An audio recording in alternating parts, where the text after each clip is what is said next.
Okay, welcome everybody to the With Love podcast. I am Steven.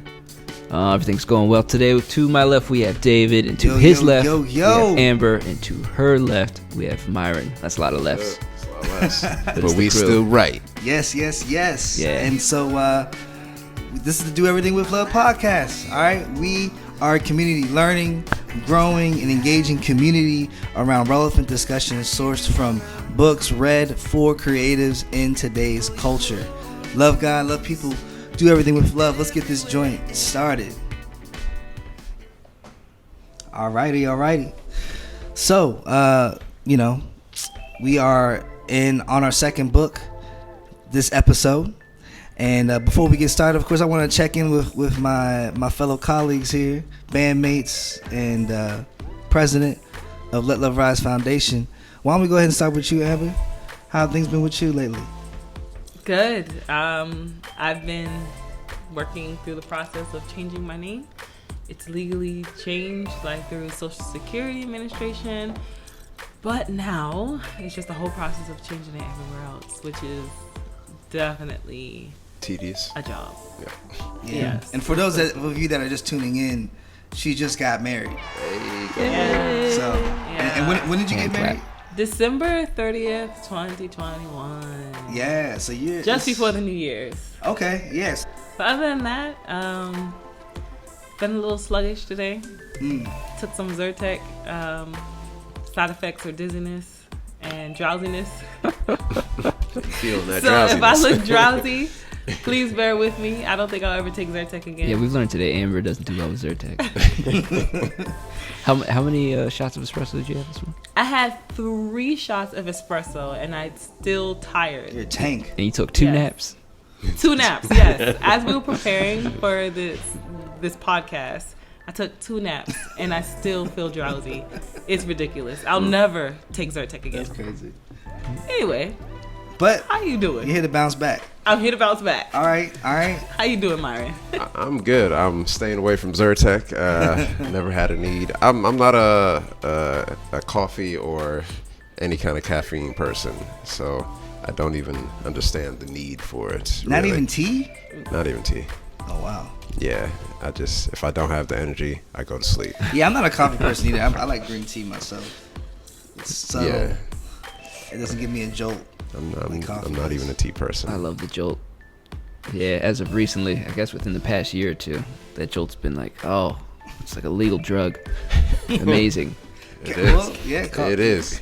Caffeine is a drug. Mm-hmm. Yeah. It is. Yeah. Okay, cool. Yep. And my man Waddy, what's up? I'm good. Anything terribly new going on in my life? I'm out here, man. Just Chilling. Out these like a streets. villain. Yeah, and for me, I'll say that I've been just busy with work and music and being married. It's basically my life. And I'm not complaining. It's a full life. It's a full life though, for sure. And somewhere along the way, I became an owner of a dog. Maggie, sometimes we argue back and forth about whether I'm the dog's dad or not, but I prefer to be the dog's owner. That's just my personal. Oh, so is Maggie the mom? Yeah, the dog's mom. She's the dog mom, and I'm the dad. I'm the dog owner. You're just the dude in the house. The dog landlord. Yeah, I don't do that dog dad stuff. It's just too close for comfort. Too close. It's too close. We'd be seeing you getting touchy feeling. Hey, with the well, pop. I mean, don't get me wrong. I mean, A the dog has benevolent owner. definitely grown on me over the years, for sure. It's been we got the dog in 2019, I think.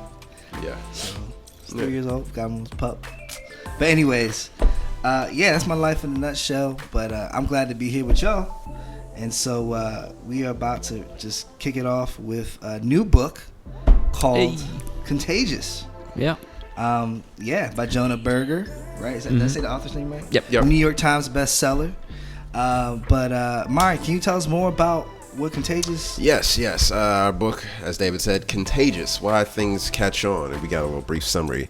This book is perfect for anyone who wants to learn more about how things spread, ideas and brand awareness, how to grow your customer base.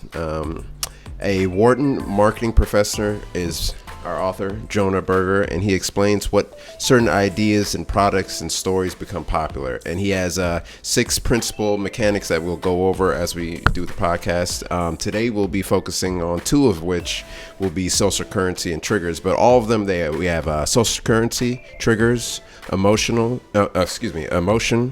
practical value, public, and stories. 6, and we'll be hitting 2 today. That's what's up.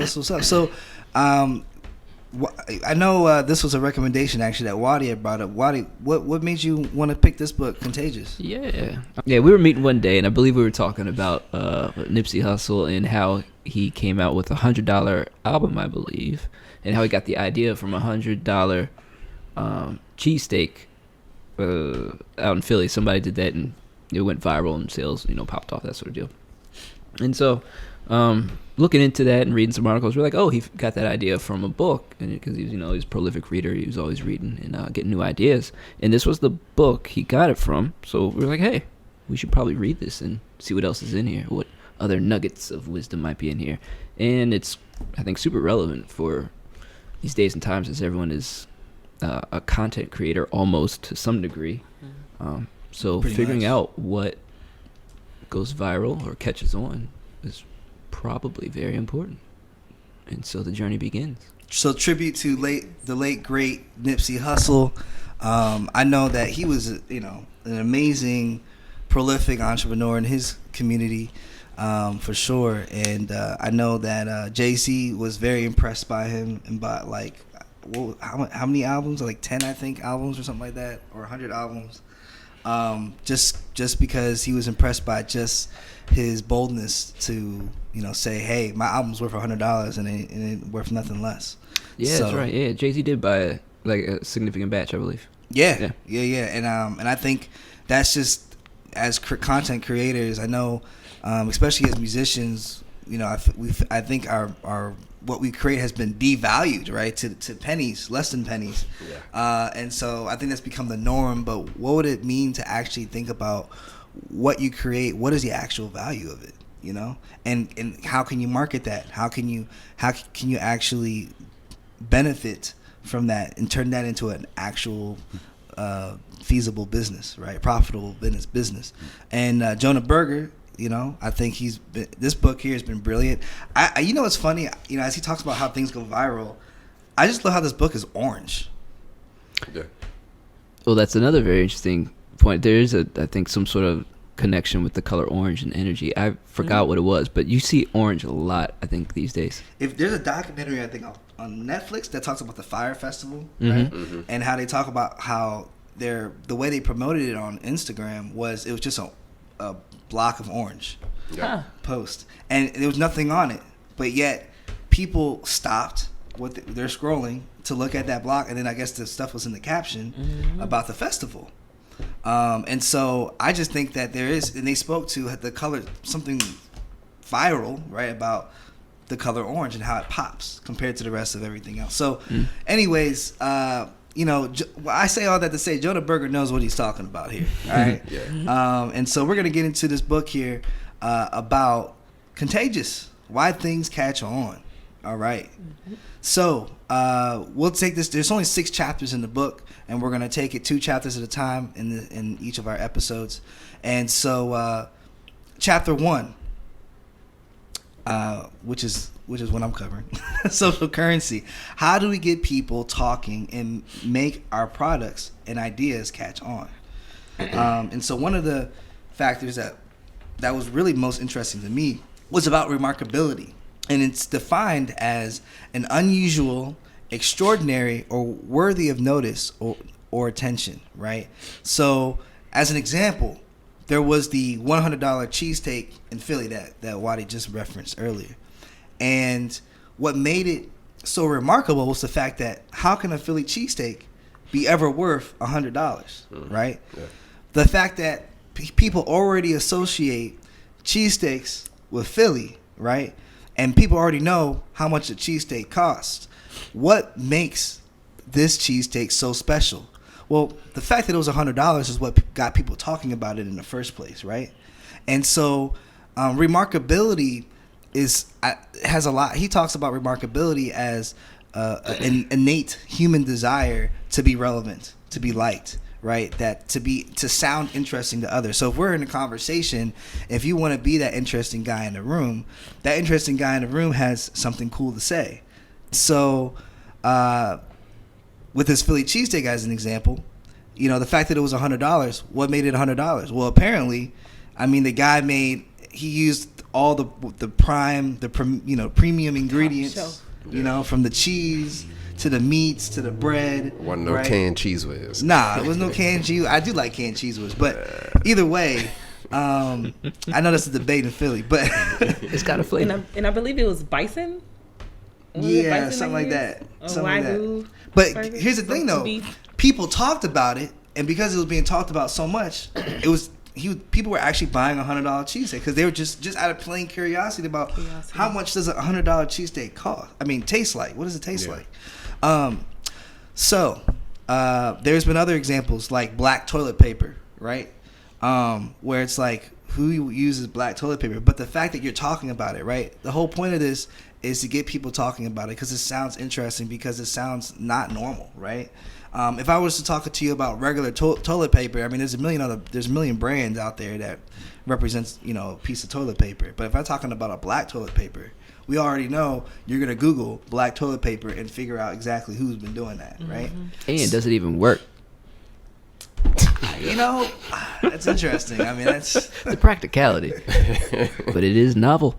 Yeah. Joining the Do Everything with Love podcast. If you'd like to continue to take the journey with us, please hit us up at withLove across all streaming platforms. Our music is everywhere, all right? And if you want a physical copy, hit us up at bandcamp.com, and you might even score yourself a signed copy of our album. Thanks. So the question that came to my mind is, how hard is it to make something remarkable, you know? Because I feel like the most remarkable things are not necessarily the most complicated things, right? They're not the most technically, you know, savvy things. I don't know. I mean, what are you guys' thoughts on that? Because I know every entrepreneur out there is trying to make their product remarkable. But how hard is it actually to do that? Well, it ain't easy because otherwise everybody be doing it. That's true. Yeah. Yeah, I mean, you got to have a solid awareness of your product and like what sets it apart from everything else. You know, like you're talking about black toilet paper. Everybody's got that white 1-ply or 2-ply. You know, 2-ply, baby. Well, yeah. You know, but I mean, if you to come out with a product like that, you know, you're specifically designing something that's going to set you apart, and that'll be different from the pack, and you know, that's something that is inherently remarkable. All right, cool. Any other thoughts on how hard it is to make something remarkable? Well, I was thinking it's like I think the other side of that coin, or maybe not the other side of the coin, but in addition to making something remarkable is the engagement factor. I actually don't think it's probably too hard to make something novel or surprising or interesting or something out of the ordinary. To get people to talk about it is, I think, the difficult part. And this is jumping ahead a little bit to the second chapter, but because something is interesting versus boring doesn't mean someone's going to talk about it, or a mass amount of people are going to talk about the supposedly interesting thing over the boring thing. The additional component there is it has to be linked to something that brings it back up in their brain to make them want the words to come out over and over again. So in regards to the Philly cheesesteaks were very common in Philly. So a $100 cheesesteak, sure, the $100 part is the remarkable part, but the cue of it being in Philadelphia and how common it is what had people talking about it over and over again. Right. Because, I mean, if you go to Philly, what you going to do when you get to Philly? Get a cheesesteak. Yep. So, yeah, that's a great point, Waddy. That brings up the point about in the book where they talked about the hot dog restaurant in New York. It's a everyday occurrence that you would stop by a hot dog stand. They had a restaurant, and then that restaurant led to a secret door.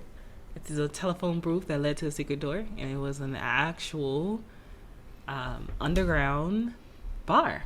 Oh, okay. That's what makes it, remarkable.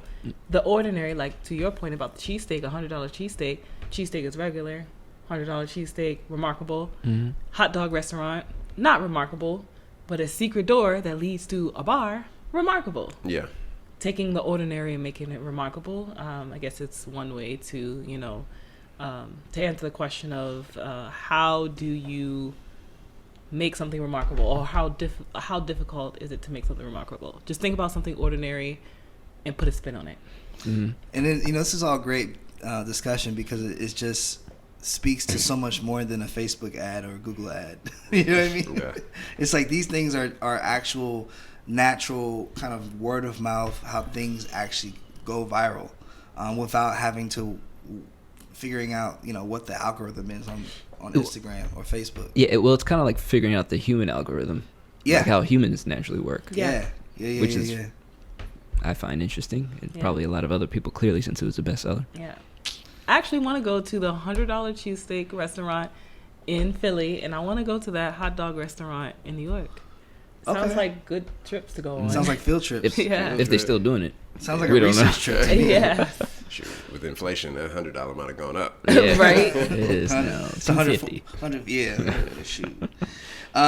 So, Myron, what other ways can people use social currency to talk and make products and ideas catch on?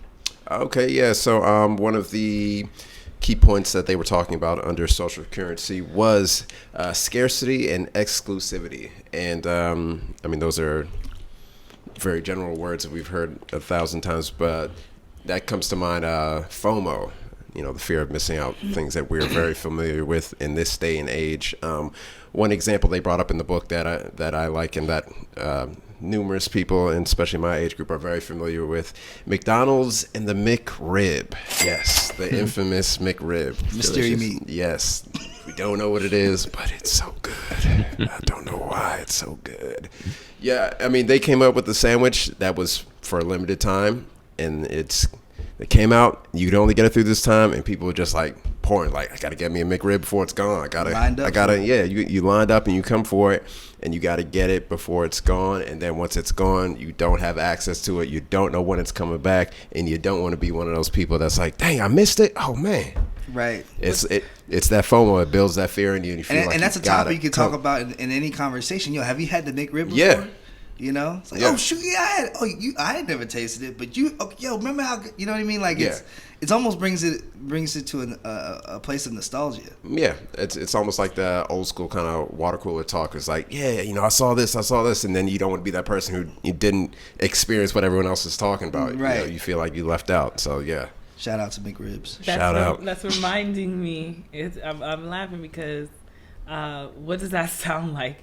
And I thought, what just popped into my head, I think there were actually fights in the store over it. The Popeye's chicken sandwich. Oh, Yeah, Scarcity. I remember that. Was there... That whole competition did anyone kill between somebody over a chicken sandwich? I think somebody got shot. Yeah. I don't know if anyone died, but yeah. What? over That's what I'm talking Popeye's about. chicken sandwich. Yeah. Like, look at what scarcity creates. I don't like Popeyes. I'll eat a KFC chicken sandwich before I eat a Popeyes chicken sandwich. You want one of them Chick-fil-A kind of guys. I'm a Chick-fil-A. Oh, I don't eat any of that stuff You got anyway. bougie chickens. Yeah, I eat Chick-fil-A. Chick-fil-A all day. I'm sorry. Even though I typically don't eat chicken, but I eat chicken at Chick-fil-A. Listen, Popeyes, they got some marketing to do. They not looking good. They like looking too hot on Insta right now. They crushed it with the chicken sandwich. They did. Y'all ain't see that viral post about Popeyes with the rats going up and down the pipes? Wait, what? In the Popeyes kitchen? Yeah, that went viral. I didn't see that. I was like, that's okay. not. Oh, was that like at a singular Popeyes? Yeah, but it was enough for me to be like, yeah, I'm good. Oh, Popeyes are just. It's just like, I don't know why. It just made it just, Well, Going up and down what pipes? they was just like, it was like an assembly line. They was just going in and out. Inside of the store. Inside the store, yeah, behind like the fryer or something. Like straight up Yeah. Ratatouille. Yeah, like Ratatouille. They cooking that chicken. That's why it tastes so good. Ooh. Like, dang, you can't. No way in the world all them chicken was chicken. You know what I'm saying? Like, Oh my yeah, god. man, that's how many rats was in there. Some of that's rat. Some of them somebody fell on the grill. Allegedly. Right. Allegedly. But still, man. But anyways, Popeyes is on the bottom of the totem pole for me. But That was true. I remember when the chicken sandwich was for a limited time only, and people was going around the block for it, comparing it to Chick-fil-A, which I thought was an atrocity. But that is an atrocity. But either way, I mean, you know, everybody. I felt like everybody and their mama got chicken sandwich in that month. Oh yeah. You know, and if you didn't get I was it, actually tempted to do it. And I don't eat Popeyes.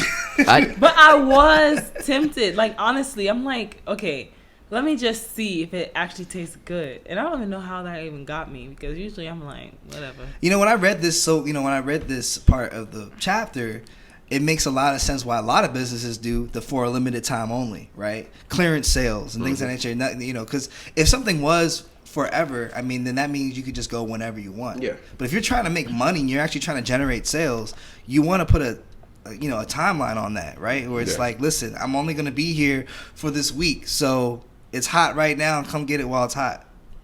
So I think it's brilliant. And making customers or people in general feel exclusive. Yeah. You know what, actually, like another one that I thought about was StockX. I know they've been in the news lately because they're getting sued by Nike for allegedly selling fake Nike shoes. And StockX is their claim to fame is that they exclusively trade shoes, basketball shoes, primarily Jordans and things of that nature. I'm not in the shoe game, but I know there's a lot of money in it, right? Yeah. And so they've kind of created this where you send your shoes in and they inspect the shoe and all this stuff and send it back out, and that's what creates this whole market that's supposed to be legit, right? That when people trade shoes, that you're getting the real thing. Anyways, I mean, there's money just around the idea that the shoe that I'm getting is exclusive. There's only but so many pairs of these shoes in the world, you know, and that's where value comes from. I think that's how NFTs work too, right? There's only but so many NFTs. That's why some NFTs sell so high, because maybe there's only 2 or 3 of them. It's like Bitcoin. Available. There's only 21 something million Bitcoins. So for all you entrepreneurs out there that are just getting started and you're trying to sell your products and you can't sell them off the shelf, you might have to think about going and having a sale, or figuring out how can I make this so unique that and remarkable that I can sell it for just a short time, a short period, and you might actually get a good turnout from that. So, cool. So now let's go ahead and move on to chapter 2. Right, it talks about triggers. And so, Waddy, you want to carry on about that? Yeah, I actually skipped ahead a little bit in talking about triggers when mentioning sustained word of mouth and Philly linking cheesesteak. the $100 Philly cheesesteak to Philadelphia. But so triggers is tapping into the genuine enthusiasm of products and services that people find useful, fun, or beautiful, and it's a way to get people talking about your stuff in a sustained manner, not just kind of a one-off. And at the top of the chapter, they give an example of Disney World versus Cheerios. There's these 2 ads, and I think that goes back to not necessarily what is interesting gets talked about a lot versus boring. Because I think most people would agree Disneyland, or maybe it was Disney World in the book, was one of the 2, is definitely a more interesting thing than Cheerios. But as far as advertising goes, it's what they found had more triggers or cues in it that made it come to people's forefront of their mind so they could talk about it on a more continual basis. I think the more daily it is, the better. So if it's linked to breakfast, like Cheerios, if you have an ad linked to breakfast, everyone eats breakfast every morning. They talk about it more so on a continual basis. So what am I going to eat for breakfast? Cheerios. Mm-hmm.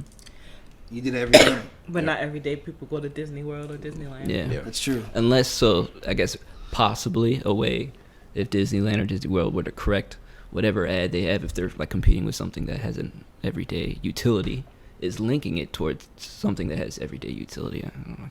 Like coffee, as we'll talk about more as an example later. But I wouldn't even say that what Disney did was necessarily a bad idea. I just think Cheerios definitely beat them on the ad game during that season, because breakfast happens on a much more regular basis than going on vacation. Now, of course, if somebody's thinking about going on vacation, I'm sure a lot of people are triggered to think about Disney World, or you just talked about or when we were off take, but the Super Bowl, right? Yeah. You know, I always wonder. Link to Super Bowl. You ever wonder why at the end of every Super Bowl they're like, "I'm going to Disney World." Yeah. You know, it's like there's that. They're trying to plant that trigger in your mind. Yeah. You know, which to me is something that, again, it creates that remarkability to talk about, right? Oh, this is what they talk about every Super Bowl. Why? I don't know.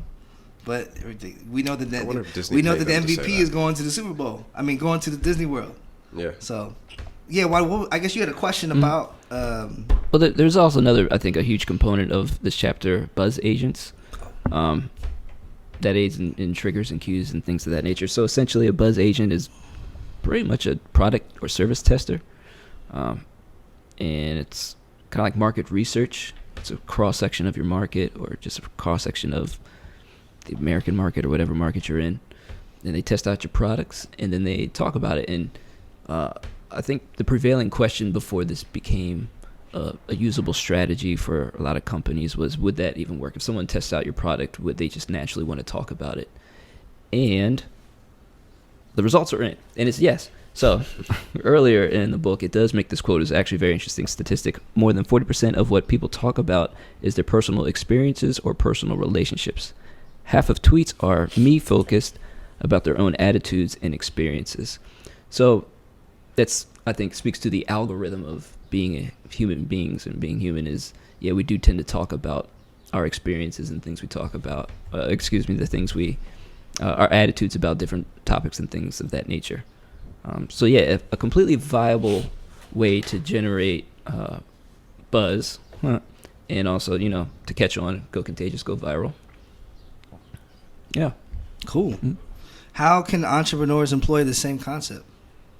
Well, yeah, I mean, going back to product testing is, I think, pretty straightforward. I think it kind of just depends on the different sectors. So if you're in music, you have listening parties. And we have plenty of recent examples of how that's helped people kind of go viral, even though they've already kind of popular. I know Kanye West was one. I know Nerd had one with their last album, and everyone was talking about that. Yeah. Okay. Yeah, I don't know why, but I'm automatically thinking about The Wire and then the testers that were put out into the streets, right? The samples, product samples that got people hooked, and then wanting to come back for more. And we see that tactic, with pharmaceutical companies, right, all the time, and how they, how that happens. I mean, I think that's probably how the opioid epidemic is got started in the first place. Allegedly. Right. For all you conspiracy theorists out there. But anyways, I mean, I think that, it's important to go to the people that you're marketing to, right? Your product's marketing to, and to give them samples, because people are going to remember that positive experience that they had with your product. And guess what's going to happen? The value is that they're going to talk about it. Yeah, they're going to talk about it. And that's what you want. You want that, because word of mouth spreads. And I know people are like, well, they're not giving me more money for this product. Maybe not. But if they had a positive experience, they will talk about it. And the more that they talk about it, the more that word spreads. And the more that word spreads, and the more popular that it gets, right, then the more people are going to actually want to come and buy your product. So, yep. Yeah, I mean, and Waddy, you talked about listening parties. And, to me, it's like, what made like Kanye's listening party just so remarkable, so triggering, Oh, you're asking me? Yeah, I'm asking you. Well, for one, did you see what that brother was wearing? Yeah. Yeah, that's true. Yeah. I think he had a mask on the whole time, and like spikes, shoulder blade spikes. Yeah. Well, plus he was actually living and sleeping in the stadium. Yeah, I think I read that as well. Yeah. What? Yeah, he stayed there the whole time until the album was finished. Yeah, I think he was making tweaks to the album as the listening party was going on day to day. Yeah. That's crazy. Or the listening event, really. Yeah. But there wasn't no party. That was So the stadium itself was a trigger. Yeah. That's crazy. Mm-hmm. So whenever anybody thinks about the Mercedes-Benz Stadium, they're going to think about Donda. In that listening party. Donda. Anyways, that's what's up. All right, so triggers. How do you sustain word of mouth? Amber, what really stuck out to you in chapter 2? Yeah, so what stuck out to me about chapter 2 is around practicality and how can you get like an everyday object or an idea to stick, right, when you are thinking of another object or idea, right? So like those two connecting points, when you want one particular item to like stick out, you trigger it by something else. An example would be a campaign that Kit Kat did, I believe back in 1997, where it was kind of like going down in a favored candy bar. Kit Kat was kind of dying out. And so what they decided to do was pair it with something that is practical, right? Coffee. Which I need right now, by the way. But like with coffee, again, going back to the cereal, it's like you drink it. I mean, you drink the cereal, yes. Yes, you drink it. At the end. At the end. But you drink coffee every day, right? Just like you eat cereal every day in the morning. So they now connected the coffee with Kit Kat. And so what do you do when you're on a break? Coffee breaks, right? And they did a study to show that people typically, for whatever reason, eat chocolate, particularly Kit Kats, on a break. So they're like, connected, break me off a piece of that Kit Kat bar. They connected that with coffee. So now people are pairing coffee. Yes, people are pairing coffee with Kit Kat, right? That's the association. So practical, coffee. Kit Kat, now I want you to remember that. And so we're going to pair it with coffee. So my question for y'all is, what are things that go together and why are they known to go together throughout a period of time? I think we should substitute milk for coffee in Cheerios. It might work. Hey, there we go. So you're telling me you would pour on top of your Cheerios? What if it was Honey Nut? Coffee. What if it was Honey Nut Cheerios and coffee? Maybe not black coffee, but that's actually interesting with Sounds some whipped disgusting. cream, with kind of making it into like a tiramisu.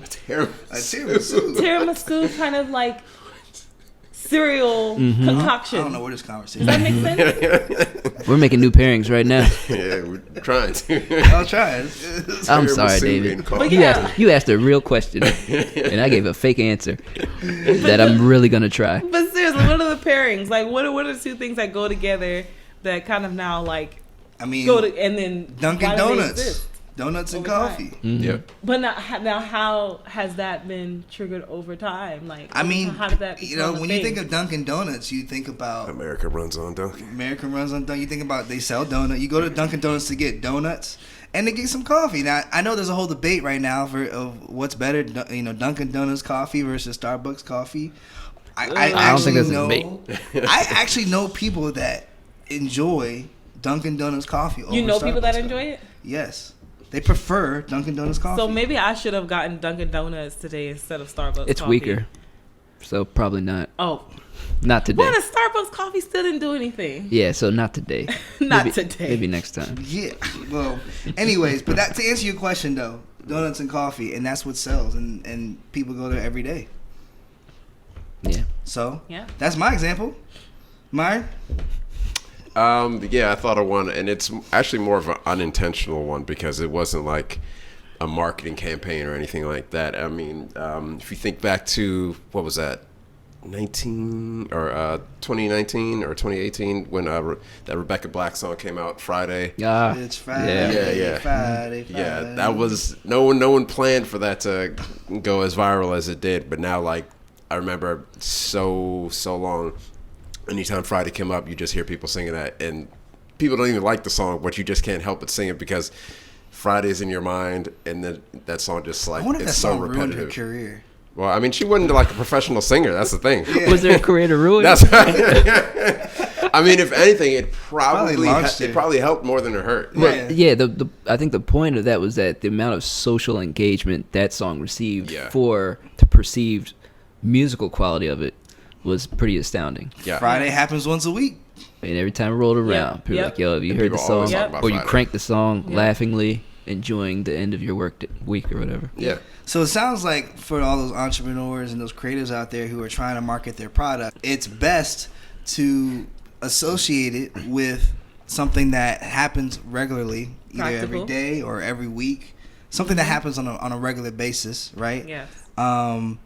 Waddy talked about buzz agents, right, and making sure that you sample your product out there, right, and allow people to really figure out that experience for themselves of the product. Right, so that's sustaining word of mouth. And then chapter 1, we talked about social currency. I talked about remarkability, right? I talked about what makes something remarkable and the human desire to be remarkable, and how hard is it to be remarkable. And we kind of touched a little bit on the idea that, you know, for something to be novel or to something to be remembered doesn't necessarily mean it's got to be complicated or tech savvy, but something that actually creates and generates that talk around your product that speaks to the desire to be interesting. And then, of course, Myron touched on scarcity / exclusivity, which again, it's just that touched on the idea of fear of missing out and really getting people to say, hey, well, I can only get this at a certain time. I need to go ahead and move my butt to purchase this product. So get that McRib. Some entrepreneurial ideas out there for, of course, all our entrepreneurial creatives, and hopefully you guys can employ some of these concepts. Those are the ones that really spoke out to us. I know there were other factors in there that chapter 1 and chapter 2 dive deep into and let us know what you guys enjoy, what you guys liked, and we would love to talk more about that on our Patreon, and reply in the comments. Let us know what you think. Hey y'all, this is Amber, president of Let Love Rise Foundation Incorporated, and we have officially launched. Check out withLove.org. If you are a community organization with volunteer needs, go and sign up on our platform to promote all of your volunteer needs. And if you are a volunteer looking for ways to connect to your local community, looking for ways to make a difference, go on withLove.org to sign up for these volunteer events. I'll see y'all at the next event. Announcements. So we have our next Patreon drop of our next live performance from With Love, exclusive on Patreon. So if you're not a subscriber, make sure you subscribe to our Patreon to get that exclusive Subscribe, access. please. Yes. We want to really be able to generate some engagement with our folks that are actually reading this book with us. Please, if you have any questions, if you want to get to know us more, whatever the case might be, let us know on Patreon. Send it. You can get in our DMs at withLove Music and slide in there. Slide in the DM. Okay. Messages through the DMs. All right, come on now. Anyways, to ask us questions, you know what I'm saying? And anyways, anybody out there, especially to all our entrepreneurial creatives out there, it's so important to read. It's so important to continue to captivate your mind, to generate the ideas that you need in order to be successful as the next business mogul and the next creative business mogul. And of course, last but not least, please don't forget to follow us at withLove Music. And we just actually launched Let Love Rise Foundation Incorporated. Our handle for that is now letlove.rise on Instagram. So make sure you please follow us there as we're building up our followers on that.